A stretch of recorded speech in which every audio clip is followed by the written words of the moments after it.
Hold on. Yes. And we are rolling, not live though. Yeah, we'll just make one for YouTube, Facebook, and X as usual. Yeah, did you see that? Pretty good, huh? Hopefully. It's been quite a show, hasn't it? Not even funny. It's really bad. Thank goodness, though, we are able to find humor and laugh at the simple things in life still. It's really important, especially when you're dealing with such horrific things. Very sad, disturbing things. I guess some people have to. Yeah. All right. Yes, I have it right here. I'll read from that one. Start from the beginning as requested. Still rebooting that. Good, thank you. Copyright 1949. Frances Buchesney Thornton, printed in the United States of America, to Sister M. Lucy, CSC, whose encouragement and help brought this book into being.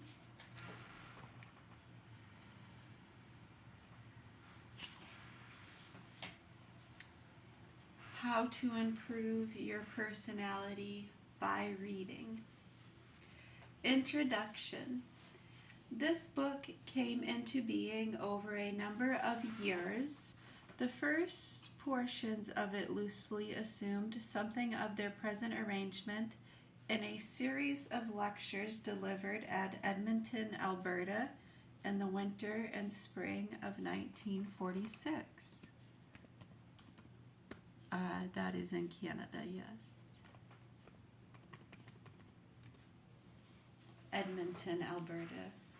The various sections of the book make no pretense of being either complete or dogmatic.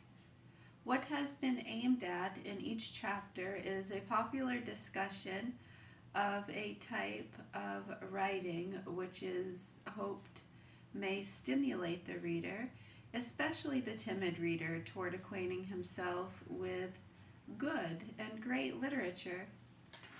The book lists in the appendix were designed to be helpful to the reader.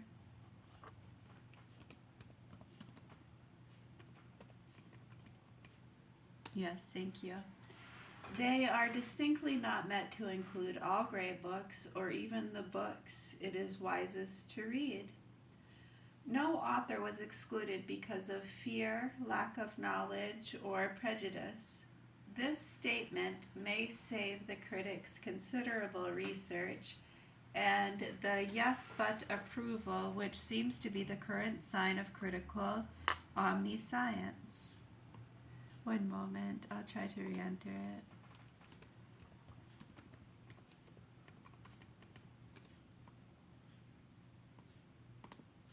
I'm not sure.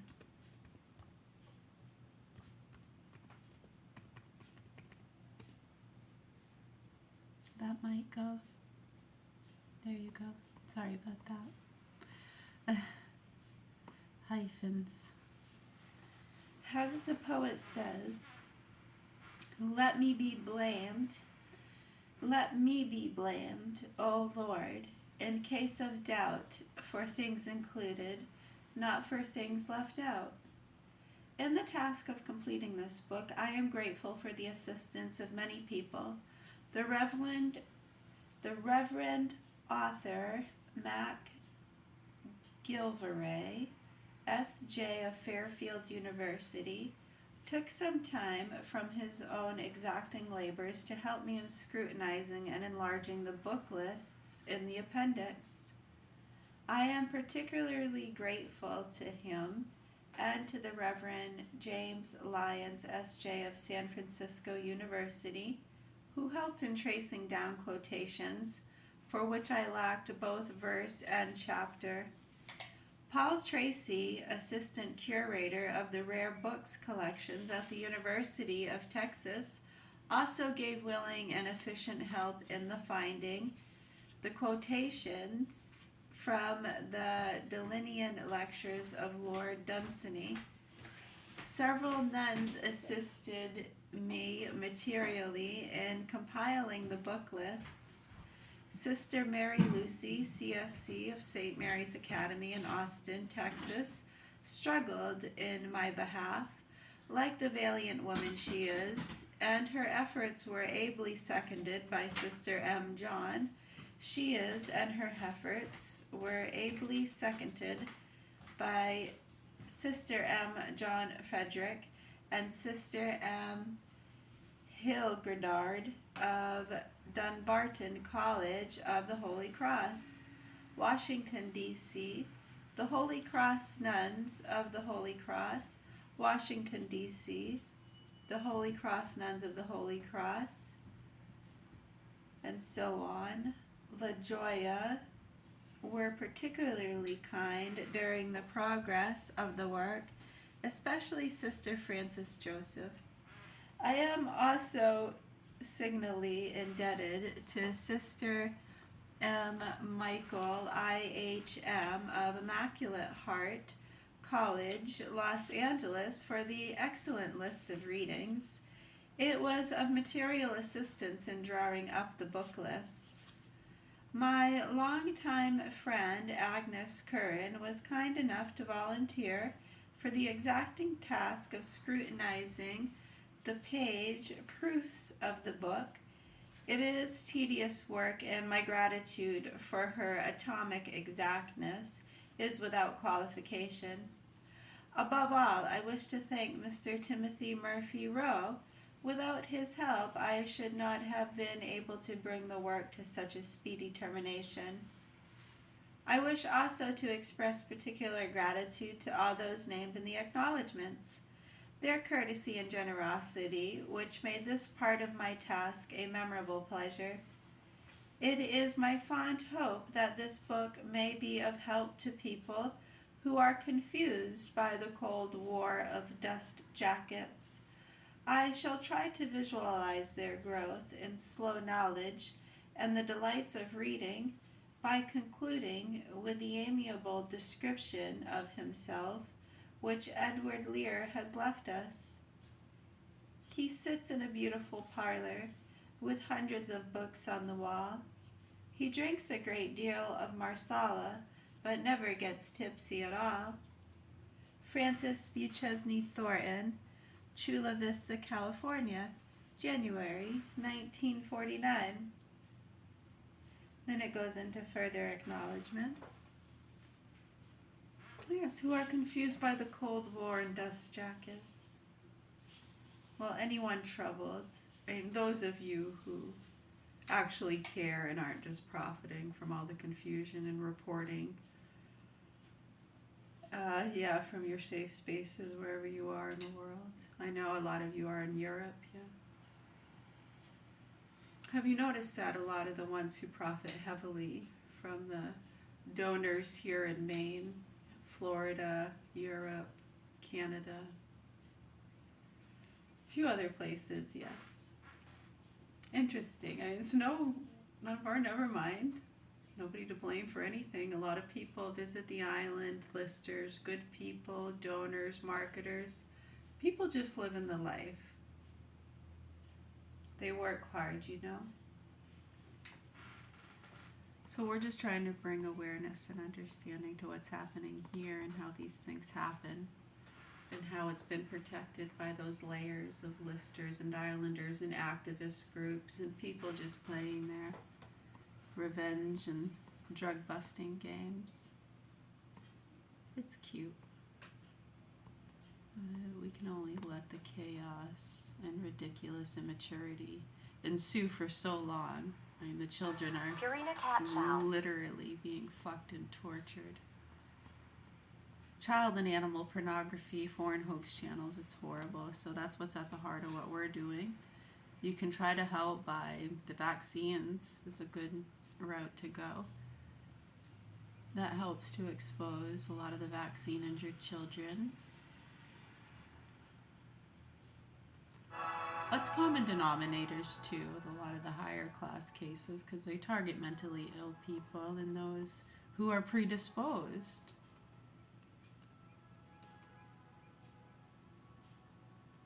Yeah, they like the mutes, don't they?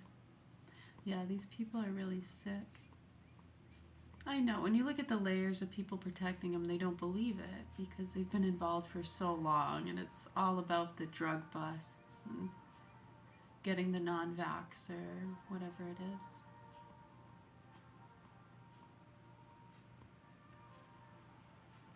Chaos, confusion, protecting each other, sending people in dangerous situations, telling them, you're going to have their back, don't worry. You said you'd protect my son. If he went in these dangerous situations with these crazy people. We hear it all the time in these situations. It's really scary to us. It's so sad and disheartening what's happening here with our own children and how confused our own family and parents are, people in the community. Everyone's doing a great job and is very justified in all their little individual worlds and delusions and very serious, justifiable reasons. That's why we try to express the forgiveness, understanding. People are just arrogant, innocent. Ignorance is what they call it. Very frustrating. It is very frustrating. So may the truth set you free if the cold war and dust jackets is bothering you. Or maybe it's not. Maybe you're totally fine with the horror and what's going on. I know. It's strange, huh? We got more bomb threats going on. What's going on there? Jesus. Must be connected to some of the same criminal organizations and funding groups, syndications. It doesn't take that much to follow the trail. Yeah, we've been telling you for years. It's absolutely horrible, but people can keep playing stupid and protecting sadistic, sick individuals because of other reasons. It's really sad and scary. Isn't it horrifying? The facts are the facts. I mean, no matter how much we stumble and fumble and look stupid and sound crazy, I mean, even if I were to become a serial killer and do really horrible things, I mean, you never know, right? It's bound to happen. Who says? Yeah, the facts are the facts. The history is the history. And we're going to continue to speak out the best we can to try to bring clarity and understanding, common sense. Hopefully. Greenhouses are a good idea. Skills and training programs, learning about basic human understanding, public safety. Yeah.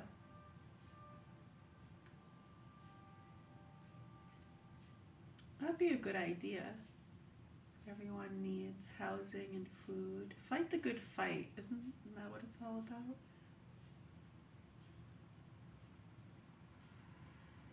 Anyone? Chapter 1. Books.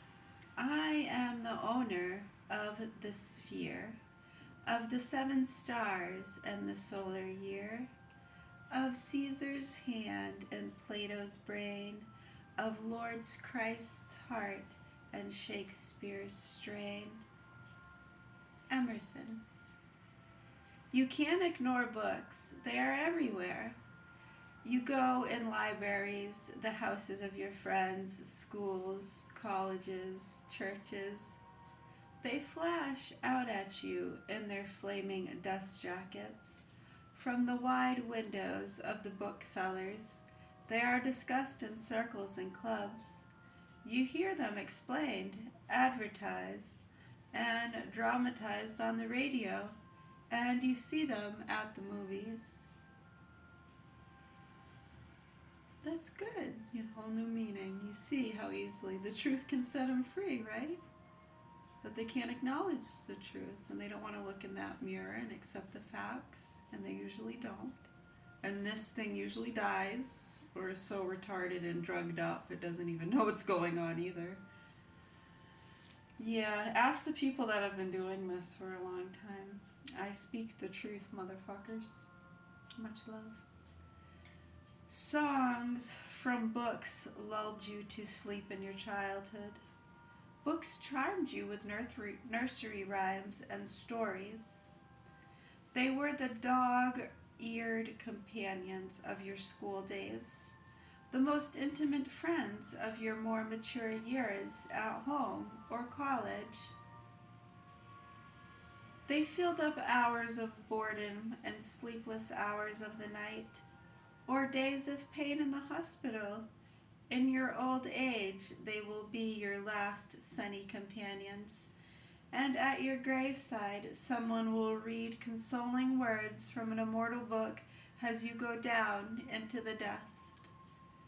If clothes make the outer man, books make his inner world. The lawyer who defends you in court, the doctor at your bedside, the priests in your churches, and professors in your universities, the writers of your radio scripts, the quiz kids and John Kieran, the Einsteins, Fulton Sheens, Roosevelts, the generals, and the admirals who defend you on the land and sea. All are men of books, men who were made by books. Reading is a form of living. Shakespeare read histories, poetries, and plays, the small library of his day. Turning them over in the bright mint of his mind, he made a new coinage to delight the world as long as language lasts. Abraham Lincoln walked the rutted wintry roads to borrow a volume here and there of his neighbors in Illinois. By firelight or rushlight, he bent his gaunt head over the flickering pages, storing away the messages which deepened his humanity and made freedom a common word on the parched lips of the lowly. Andrew Carnegie, with more money than he could count, with townhouses, country estates, yachts, jewels, and power, could find no better use for his fortune than the erection of free libraries in the towns and cities of the United States. Our state universities, as well as Harvard, Yale, Princeton, Notre Dame, and Georgetown, are merely groups of teachers revolving about great collections of books from which scholars, doctors, and engineers must draw their inspiration and ultimate mastery in any field. We live, as it happens, in a world where all mental highways are paved with ink. We lived in a world where the avenues of approach to ourselves and many of the most direct avenues of escape from ourselves, the alternate roads of our constant needs are, at least, in part and by inescapable necessity, roads of reading. You can't ignore books. Their number in mass alone is some faint indication of their importance. In the United States, there are at least several billion volumes. Spread in one spot, they would cover a space larger than the city of Chicago. Put them end to end, and they would reach to Mars and back, and still leave enough to make steps to the moon. You could pile them in a heap greater than the pyramids of Giza, higher than the Empire State Building. Nor is the end in sight. Thousands of presses multiply the number of books year after year. Day and night the proof pages are scanned, and presses thunder. Great publishing companies plume themselves on editions of novels or biographies, which run to 1 million copies. Book clubs and book reviews, fan and fury sales, on trains and boats, in quiet gardens in California and Ohio, in the bedrooms in Maine and Oregon, in the high windows and skyscrapers, and in tar paper shacks, men, women, and children bend over printed pages day and night.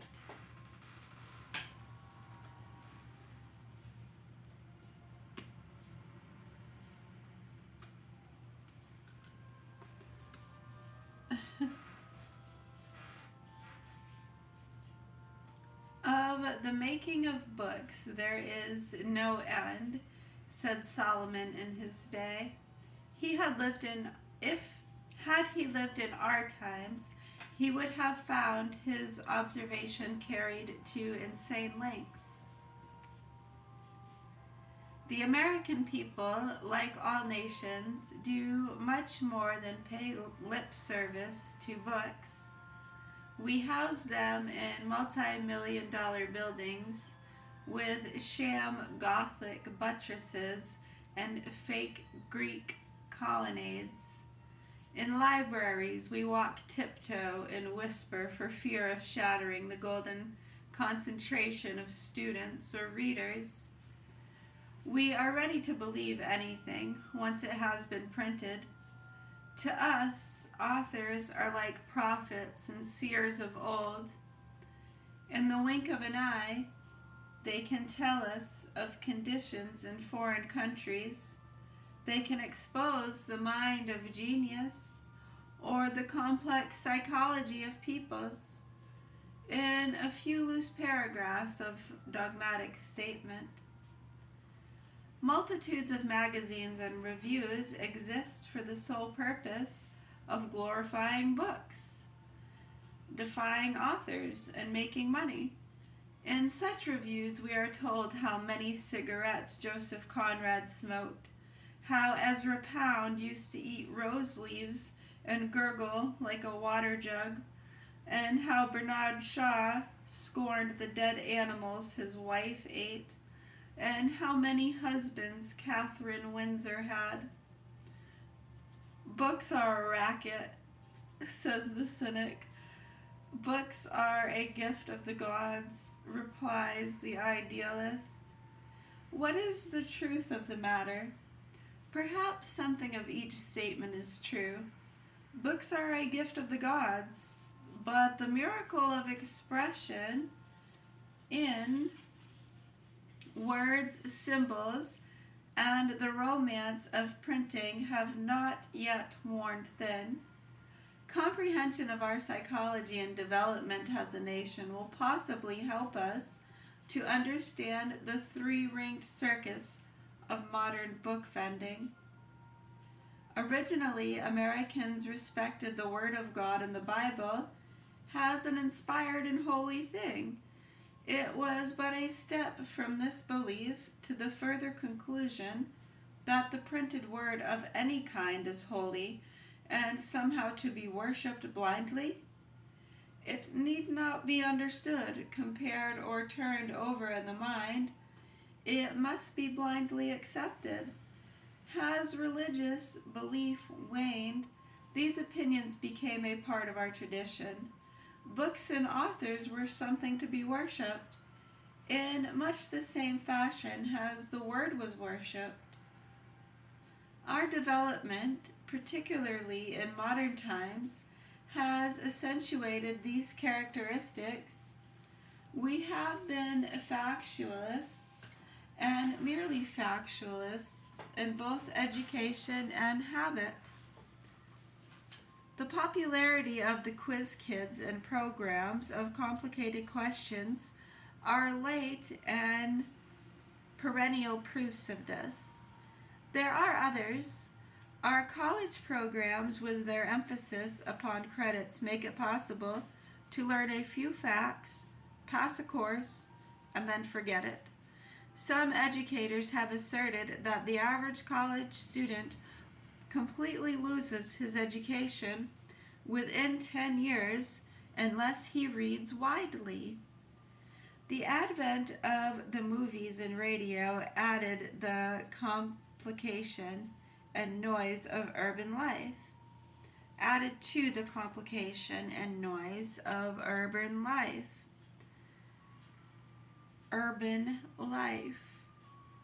They also brought new influences to bear on our outlook on books and knowledge. They have given rise to the split personality and blackout mentality, which make books still more mysterious and sibylline. You have been told perhaps by your children that the radio is essential to their continued happiness. Perhaps it is to yours. But examine the ardent radio fan. Examine yourself if you are one. Are you becoming a split personality with one ear half turned to the radio and the other ineptly concentrated on the facts and problems of the day? Do the hours slip from soap opera to wishy-washy problem dramas? From newscasts to jive and opera to Fibber and Molly and Charlie McCarthy? Are you awakened with the forced jollity of the Breakfast Club announcer? And do you go to sleep to the brittle rhythms of the name band? Name band? Do you find yourself half confused when you try to remember what people have said to you? Do you misapprehend facts and directions? Are you only interested in the lightest magazine and detective fiction? If you are, doubt it not, you are a mere book worshipper and a split personality, the kind whom Shakespeare said,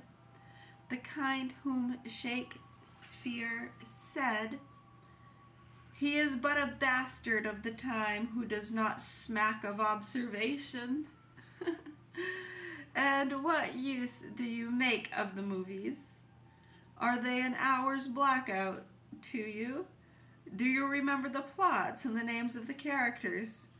Could you give a complete could you give a complete account of any film you have seen in the past month without ohs and ahs and the confusion of the names of the characters with your favorite actors? In this regard, I'll never forget a surprise I had in 1937 when teaching a class at Goog3nhyme University. The class was large, 45 or 47 pupils. They were lively and average or better than average students. At least they seemed so when measured by the attention they gave and their unfeigned eagerness to learn. One day has an immediate assignment to test their observations. I gave them the task of setting down the complete plot of any film they had seen, with a comprehensive list of the characters who had participated in the picture. Though the students confessed they went to the movies once or twice a week, not one in the class was able to give a complete account of any film he had seen in the past month, or a complete list of the characters. They had simply sat in the darkened theater for a 2-hour blackout. Scenes and words had titillated the retina of the eye and the conch of the ear, but no permanent impression had been made on the mind. Further inquiry led me to the conclusion that most of the students were split radio personalities. The most careful directions given them orally were seldom, if ever, carried out precisely or accurately. Words were misapprehended and misunderstood. Analysis was unknown. Question for me. Do I consider myself a split radio personality? Probably multiple times a day, maybe, depending on whose perspective. Possibly, yeah. If these things I observed in my years as a teacher were true, what was to be expected from the students in their encounters with books? Very little. They read books inattentively, but slowly, like men in a dream. What they read, they never questioned for a moment. They were acceptors in the best vein of our American respect for the printed word. Proof itself lay in the fact that they had seen a thing printed. They were incapable of telling the difference between a fact, an opinion, or a fancy. Fact, opinion, or fancy. Foff.